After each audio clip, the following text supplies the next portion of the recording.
Hello students, welcome to maths class. I am Shilpa, your maths teacher from Raj International School. Students, we are learning chapter number 12, ratio and proportion. Okay, in previous class we have discussed question number 1 to 4 of exercise 12.1. In this class we will discuss question number 5 to 8. Okay, so let's start from question number 5. Filling the following blanks, आपको एक fill-ups given है, उनको fill करना है.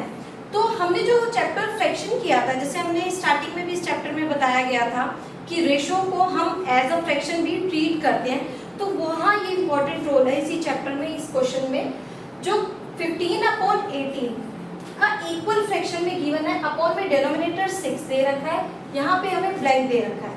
तो आप ये देखो कि 18 अगर डिनोमिनेटर 18 है, यहाँ पे 6 बन रहा है, तो 18 को किससे डिवाइड करें, आंसर 6 आएगा. तो हम इजीली बता सकते हैं कि हम इसको 3 से डिवाइड कर रहे हैं, तो हमारा आंसर क्या आ रहा है 6.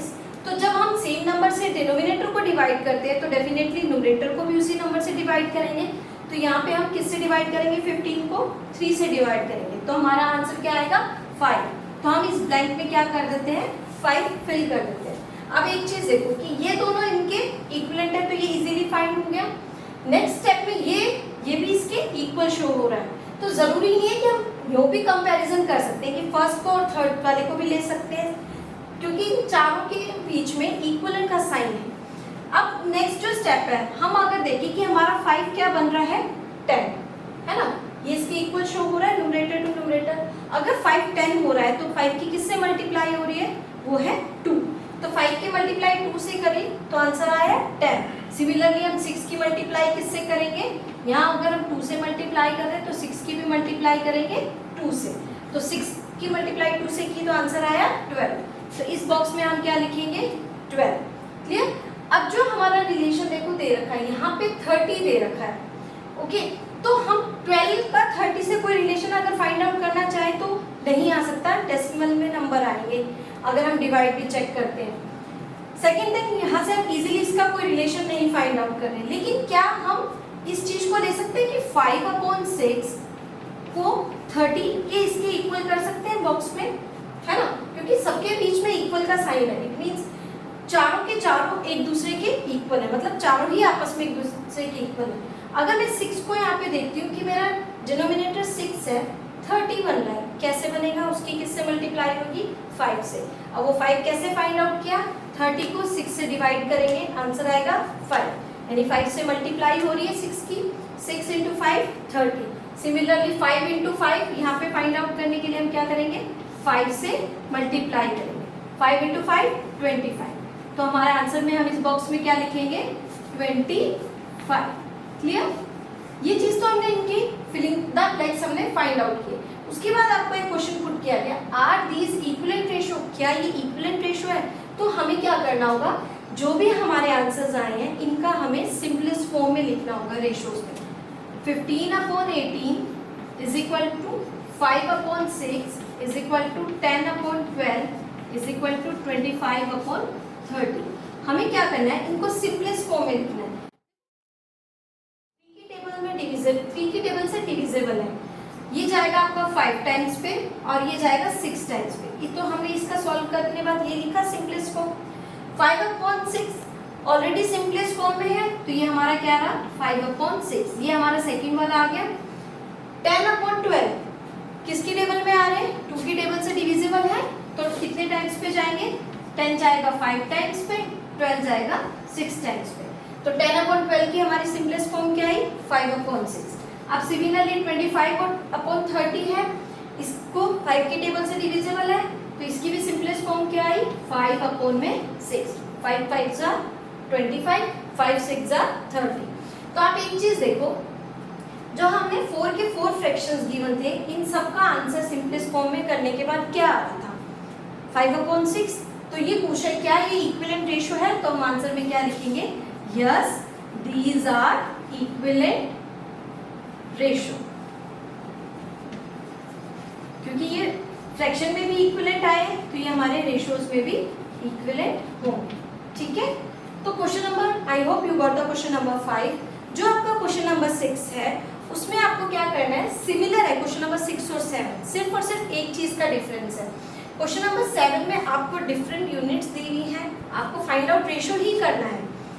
क्वेश्चन नंबर 6 में आपको सेम यूनिट्स में रेशो फाइंड आउट करना है, बट क्वेश्चन नंबर जो 7 है उनमें डिफरेंट यूनिट्स गिवन है और उसका रेशो फाइंड आउट करना है। तो मैंने आपको अपने चैप्टर के इंट्रोडक्शन में भी आपको बताया था कि हम रेशो के अंदर सेम यूनिट्स करते हैं, तो हम सबसे पहले यहाँ पे यूनिट का कन्वर्जन करेंगे। तो 6 आप इजीली कर सकेंगे।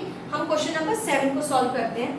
क्वेश्चन नंबर 7 का ए पार्ट है 33 मिनट्स टू 1 आवर, ठीक है।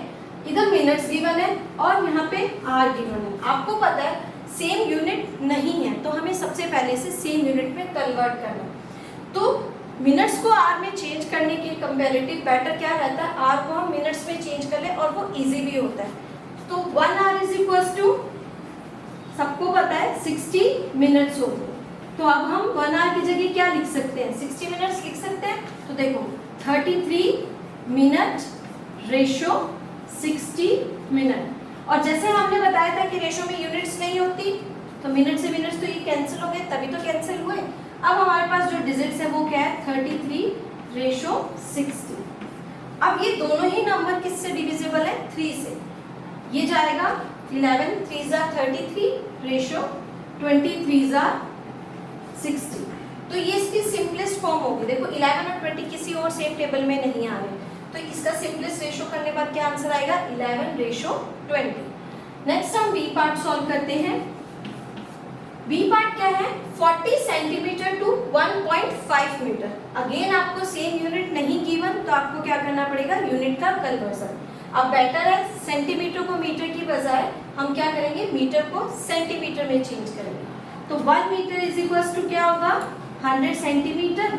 तो 1.5 मीटर क्या होगा, हम क्या करेंगे 1.5 मल्टीप्लाई बाय 100, और हमने डेसिमल्स की मल्टीप्लिकेशन प्रीवियस चैप्टर में सीखी थी। तो हमारा क्या आंसर आएगा 1, हम इस तरीके से मल्टीप्लाई करेंगे, 1500 लिखेंगे, डेसिमल के बाद 1 डिजिट है तो हम पीछे से 1 डिजिट स्किप करके क्या लगाएंगे, डेसिमल। तो अब हमारा आंसर क्या आया, 150 सेंटीमीटर। क्लियर। अब हम इसका रेशो निकालेंगे, 40 centimetre ratio 150 centimetre. Unit use नहीं करनी होती, सेम हो गई तो कट चुकी है। अब हमारे पास रहा 40 रेशो 150, 0 से 0 कैंसिल, 4 रेशो 15।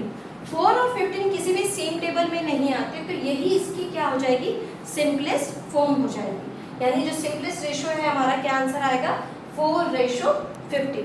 तो इसी के बेस पे क्वेश्चन नंबर जो 7 के रिमेनिंग पार्ट्स हैं आपको इजीली कर सकते हो। और 6 मैंने आपको पहले भी बताया, उसमें यूनिट कन्वर्जन नहीं है, सेम यूनिट्स गिवन है, तो आप रेशो इजीली फाइंड आउट कर सकते हैं। अगर हम क्वेश्चन नंबर 8 की बात करें तो उसमें गिवन है कि सीमा की कुछ अर्निंग दी हुई है मंथली, और इतना वो सेव करती है, तो हमें उसकी अर्निंग और सेविंग का रेशो फाइंड आउट करना है। मे भी आपको इस तरीके से पूछा जा सकता है कि वो कितना स्पेंड करती है अपनी अर्निंग में से, तो हम क्या करेंगे, जितनी उसकी अर्निंग है उसमें से अगर सेविंग को माइनस करेंगे तो उसका स्पेंडिंग आ जाएगा कि कितना वो खर्च कर रही है। तो इसी तरीके से आप वो फाइंड आउट करके क्वेश्चन नंबर 8 भी कर पाएंगे। Still, if you have any doubt, any query, you can contact me. In next class, we will solve next questions of exercise 12.1. Thank you.